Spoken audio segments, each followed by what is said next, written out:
rock and roll.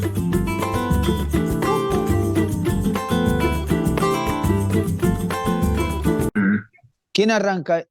Ah, Ok. No, que me está avisando de que está grabándose esto, porque por late me tiene que avisar. absolutely. Absolutely. Ok, so, ¿empezás vos o yo? Empezas tú. ¿Empiezo yo? Está bien. Okay, we're starting right now. I don't know how to start this, but let's start. I don't know, man. If you're going to laugh all the time, this is not going to be possible. So please, be quiet, be serious, and let's start talking, okay? Good. All right, so you're drinking mate. Okay, cool. Yeah. You didn't boil the water, right? I boiled the water. You boiled the water? You know, I have my thermo here. That you don't have to do not boil the water. Well, you know, I'm still in the process of learning how to do mate, but it's still okay. First lesson. Yeah. First lesson. Do not boil the water. Okay, I know. Boil the water. Okay, that's in the Bible. Make it warm, you know. Make it warm. That's in the Bible. Genesis. God says, "Do not boil the water." Oh. Then He started everything. Oh my God! I need to read the Bible more often. You know. Yeah, it's first chapter, Genesis. When you open it, the first thing you guys don't just have like a special thing to boil the water for the mate, because I mean I don't, you know, just put the water in the thing and just boil it, and you know. You look poor when you say that. Don't say you don't have. No.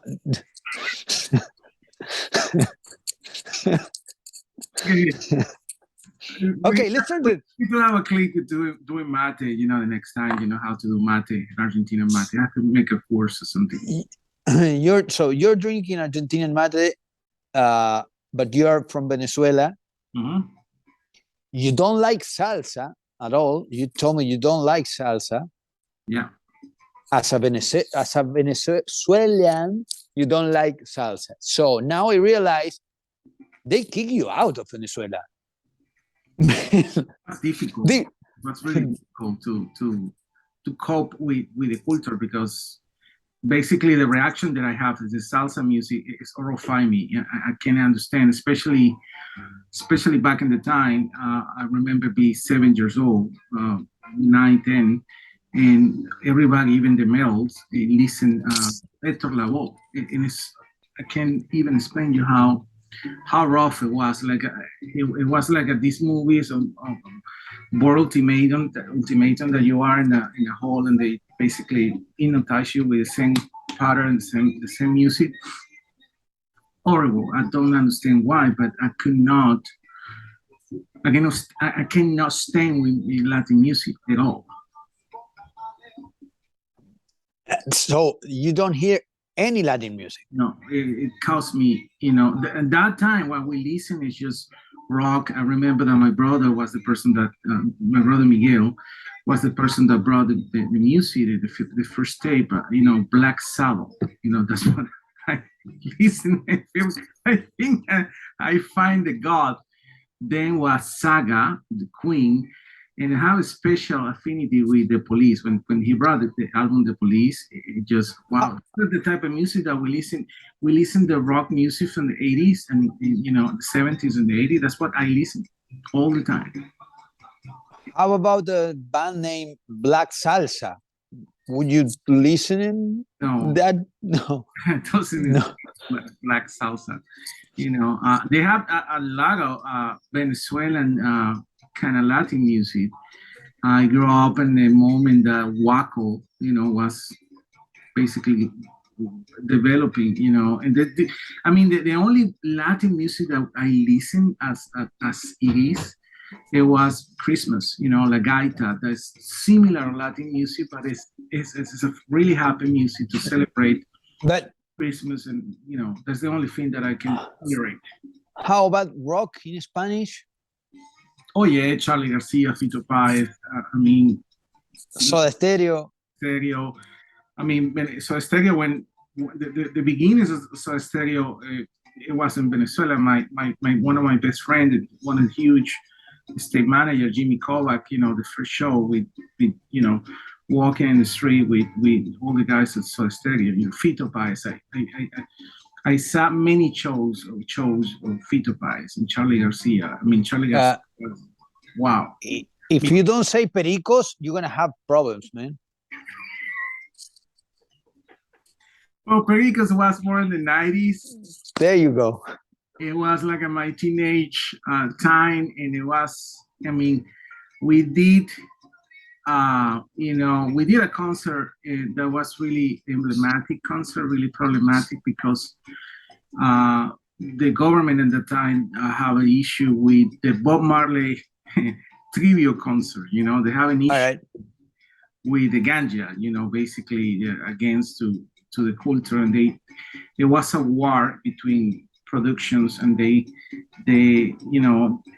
stopped the comment on the artist. So I don't know what happened, but basically this promoter have hundreds of dollars invested. They have the Wailers, they have the original band of Bob Marley, the Wailers, they have Rita Marley, they have Inner Circle, they have all these guys. It's the first festival in South America, a weekend. So then basically, that's what it was kind of foggy, right? It was really foggy. Yeah. They're still teasing me because I got to host the Jamaican ambassador that has to host Rita Marley, and I have a picture with her in the dressing room with the Jamaica staff embassy. It was inspiring for me. Being a teenager, don't speak. I have a guy to translate. I don't speak any English. I'm still learning in the process. So late. And it was amazing. It's funny. I don't do type of drug, but it was intense because it's a big foggy. It's like everything is foggy. And you remember everything, so that's good, man. Yeah, thanks to the gallon of milk, because they say that when you are high, you have to drink milk. That when I came home, I just opened the fridge and just get the gallon. Yeah, and drink. You were hungry. Yeah, you were really hungry. But I remember the Jamaican ambassador, with huge. It could be my grandpa, a huge. I would love to have a Jamaican grandpa. Well, yeah, that could be funny. It's funny because the music of Bob Marley is so emblematic.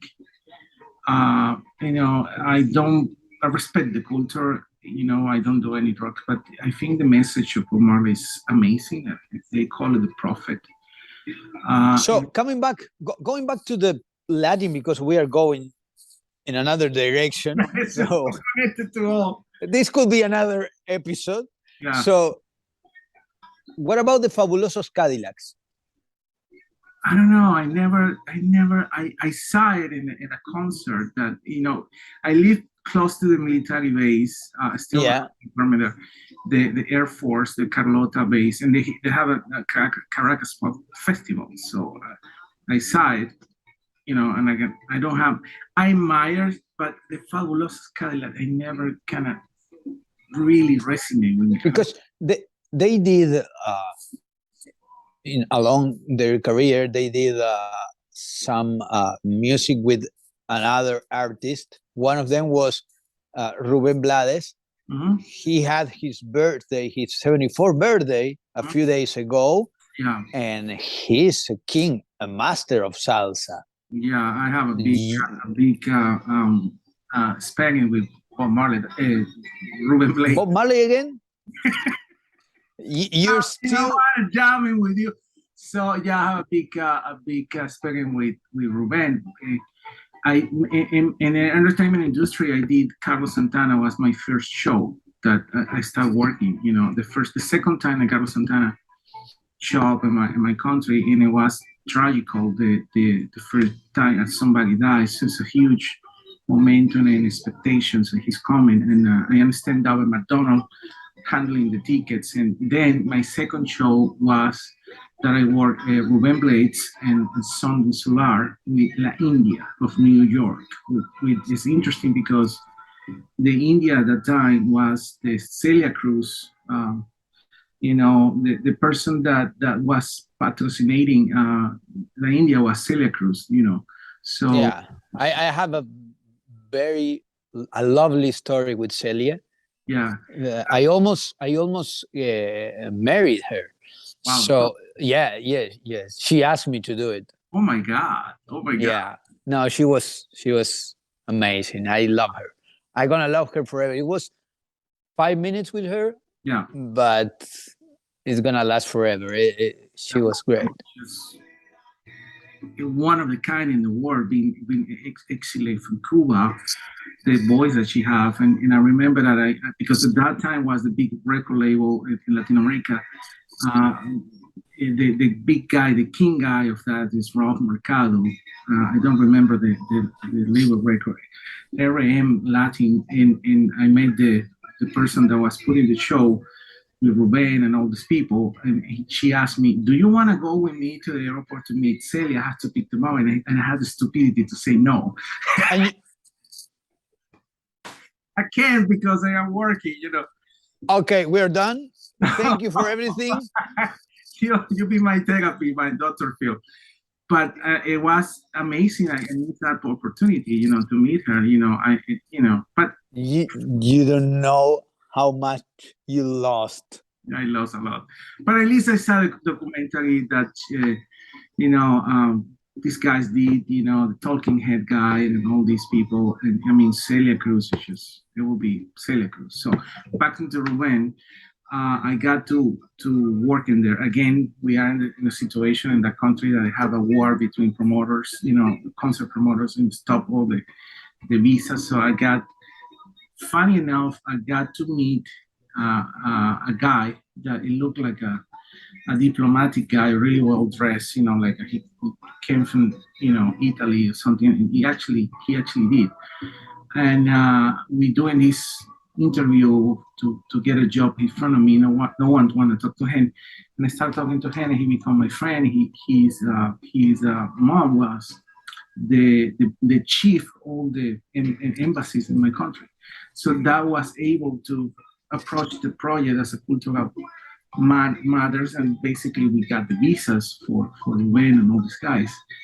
I mean, having to know Ruben Blaze and having to experience the musician, I was surprised for me that the Sun and Solar musicians, they are Berkeley jazz musicians. So when I am in the booth and I listen kind of the dynamics, oh, give me the key, give me the G flat, how we start. It blew my mind because, I mean, salsa for me, it was something really popular. But you know about music. I don't know anything. I know how to push play on my player. So it's, for me, salsa is like a brother or a son of jazz, probably. Yeah, it has a lot of in common, probably different, but with something in common. Is that right? Yeah, it does. It obviously came from Africa, and obviously came a mix of blues and a big mix of what happened in Afro, you know, people that came into South America as a slave, and the mixing of that culture. I think in my belief, that came everything from Cuba, you know, the islands, you know, and I think we have a book called Salsa that is being done, one of the biggest journalists in my country, that they explain all the history, you know. But let me tell you what happened with Ruben. So I got to meet this guy, you know, that's basically run for president from Panama, you know, and run for, you know, he's a lawyer, you know, and I told him, he's a lawyer. So the guy's so humble, so amazing.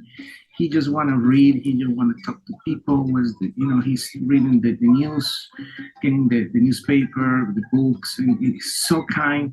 It just broke in my reality of what should be a salsa guy and the songs. You know, the message is just social issues or human rights issues. So I am, and actually when you are in contact with that dynamic of the artist, even that you don't speak all the time with him. But I remember being on stage, and we have in that time, I don't know if you are familiar with Osvaldo Guillén, one of the biggest big leaguer. He's a friend of Osvaldo Guillén. Osvaldo Guillén was with him all the time.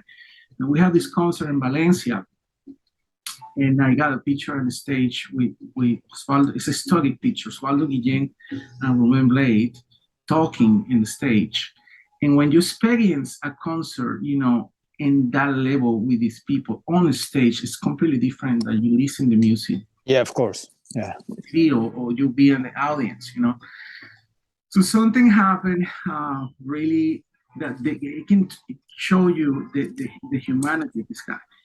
We have the stadium of baseball in Valencia, and one of the agreements is the people have to sit down and cannot go to the actual ground on the stadium, you know, the green areas, you know. So because it's a stadium, and when people have 300 people, 50 people, 5,000, you know, walking and getting damage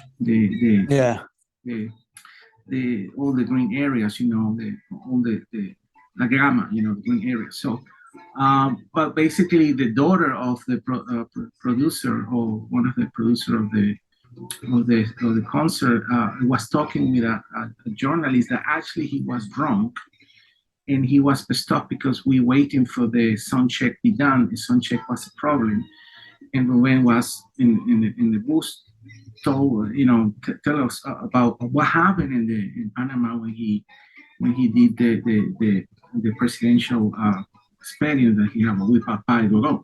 So Ruben up, and this crazy guy is just jumping in, and you are so idiot, you know, you don't respect us. We more than half an hour waiting for you. And Ruben was, what the fuck? Are you talking to me? You're talking to me. What's pissed off, you know? So again, we take the guys off, and the people start coming off from you know, climbing from the fences, and the daughter of the concert went, Yolette, who's a good friend of mine, and I can see her from far away, like a half mile, you know, like you know, the stadiums, they are huge, and I can see less than half mile because I am kind of in the entrance. And I see her talking with that guy, the journalist, and Ruben is singing with a microphone. And I saw that the journalist is doing like this to hit Yolette. Oh my God. Oh my God. And I see that from far away, and I start running like a, you know, first going like a so strong. We took that guy.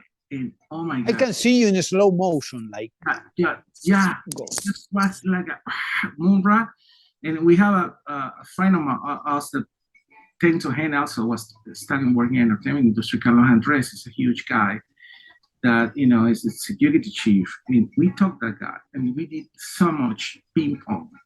One, boom, boom, boom, boom, and that's it. Put it outside. Don't come anymore, please. That's it. We next day we're in the newspaper, like we are the you know, the devils, you know, the monster of the concert, because you take this guy and kick it off and hit it, whatever. I don't care what this yellow newspaper. And Ruben actually stopped the concert. So thanks to him, you know, this lady, she's not, you know, she could be in an hospital with broken nose. Thanks to him, he stopped that. He jumped, and the concert said, "Stop it," you know.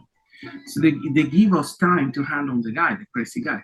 So when you have this experience with an artist that you know, that you have so much learning process of how he operate, how he did his music, the kindness, the intellectual of this guy, you know. I changed the salsa. Yeah. The salsa. My experience with him, it was when I was producing, because I'm a TV producer, still a TV producer, as you can see. It's agreeing. It's Sunday. I'm here. I live in a TV studio. So when I was producing, Latin American Idol, he was a minister down there in Panama, and he brought us to do our things in Panama. So our scouting, our hotel things, and everything, our recordings. So he gave a lot of new musicians, new kids, an opportunity. So, and that year, a girl from Panama won Latin American Idol. Wow. Yeah, and the government sent us the presidential plane. I came back to Panama in the presidential plane. Mr. Torrijos was, and his wife was waiting for us, and he was really kind, and he did a lot of things for the new guys, the new musicians. I remember he helped. He never showed up with us. It was like a low profile, but he was really, really like very observative and attentive what was happening with us. When we needed his help, he was there. Not in person, but he helped us a lot. And it was a big win for the people in Panama. I remember that was really crazy, and he was really great. And now he's 74, and he's still doing things for the music and for the people. He's helping a lot of people. I saw where the house where he born, in front of the beach. I have a picture. I have to find it somewhere in my one of my computers. Yeah. And he was really poor, and he never forgot where he came from.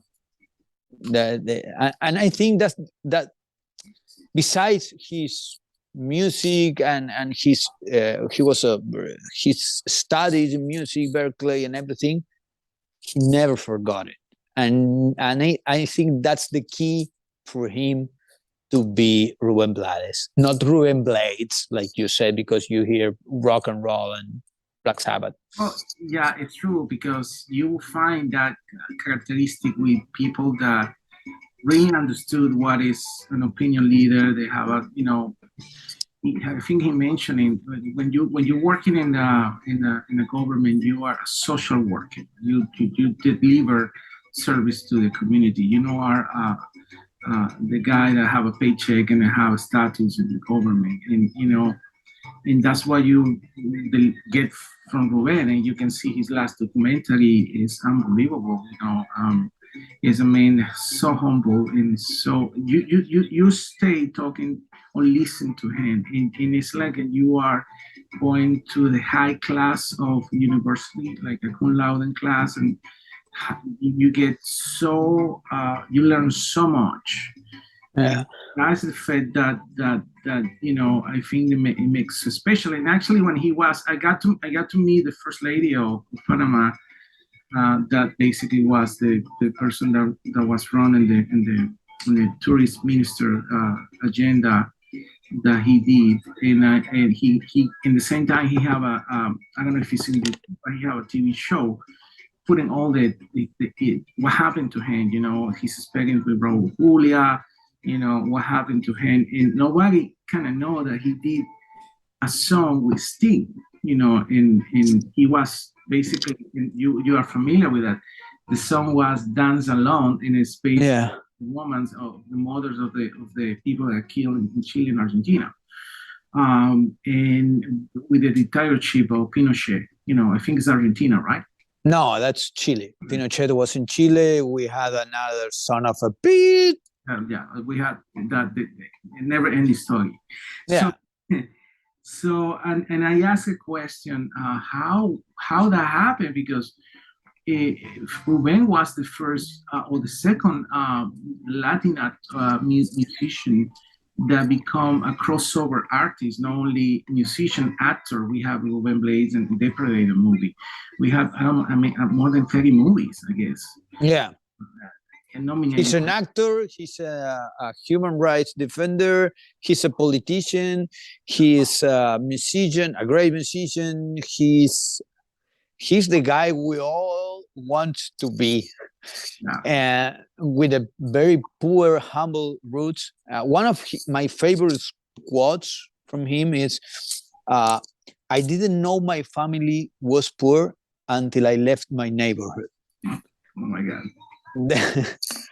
I think that is him, you know, and that makes you understand. You could be poor, but you don't know you're poor until you see that there's something better. And I think we all deserve the opportunity to see something better and to want it. Yeah. You know? Oh, yeah, definitely. Definitely, that is a major statement because I still learning. I've been here in this country in US for more than 20 years and still learning. And, you know, I still thinking how I can, what's crazy, walking between bullets flying to buy food. So yeah. That happened because the mentality that I have is just, oh, this is excited, and I can hear the bullet. And, you know, a bunch of friends, I lost a bunch of friends because that was the cue of Chavez. You know, I have in my apartment, and you know, 7 guys in the roof shooting with high rifle military, and I have a plane that crashed in front of my house. So the towers, they are doing like this. And be poor and be going through a situation like this, you see that he never deserved it. Nobody deserved that, you know. No. In a well-put country that minimum have the basic constitution and civil rights, nobody had to be put through that situation. And one of the songs that went for me, there are 3 or 4 songs that made me cry, you know. And one of the songs. Just 3 or 4? Yeah. You don't have a heart, man. One of the songs that thank you for that. It's true. Yeah, I know it. Just wanted to share it with the people. I pretend to. Yeah, I am a believer. That's why, you know. But I pretend to be. Yeah. One of the songs that it touched my heart is Homeland, Patria. I mean, it's true, you know. You know, having, you know, Ruben loved Venezuela as he loved many countries. So Ruben actually make a movie in Venezuela. Mm-hmm. I think it's Sequestro Express, you know, express kidnapping, you know. I could not see that movie because it's so hardcore that I has to stop. I can't see it anymore. But yeah, but man, thank you for your time. Thank you, man. And I appreciate. So, and the next time I'm gonna ask you, how was Elvis Presley showing in Emmys? Man, that was. It's a really, really good movie. The acting, the cast. Man, I just want to say one thing. There's a part of the movie. It's not a spoiler. When you see Elvis, the guy, the actor, not the real Elvis, but they made like a fade to the real Elvis, and you have like 3 seconds to realize you're watching the real Elvis and it's not the actor. So we have to talk about it. It's an amazing movie. He's gonna get an Oscar, I believe. He's gonna be just one. Just one, to be conservative. I think it's something because the amount of work that he put is amazing, you know. Yeah, it's a. I think there's gonna be. This is the first movie that is gonna change the way to do this kind of movies with the real cast, very, very specific. Wow. And very well worked. So it's gonna be in another episode of this thing called, I don't know. I don't know. That's a great name. I don't know. I don't know nothing, but I talking with Hernán and drinking mate half the time. You know, it's just so many. We realize that you have so many East. Ladies and gentlemen, this guy was the guy that took American Idol and put it in South America. So every time that I see Latino American Idol, it was you. So the only thing that I made you in Los Angeles years later, but but that's when you were rich. I think I live in Pasadena. I was reaching out. I have a coffee place next to me, Colorado Street. But I mean, that's magical in everything that people like you and me that happen in terms of this environment, to our culture, and is magical. So I think we have to kind of share the experiences, because there are people. Okay, let's do it. There are people there that wanna listen. Love you, man. Love you, man. See you. Thank you.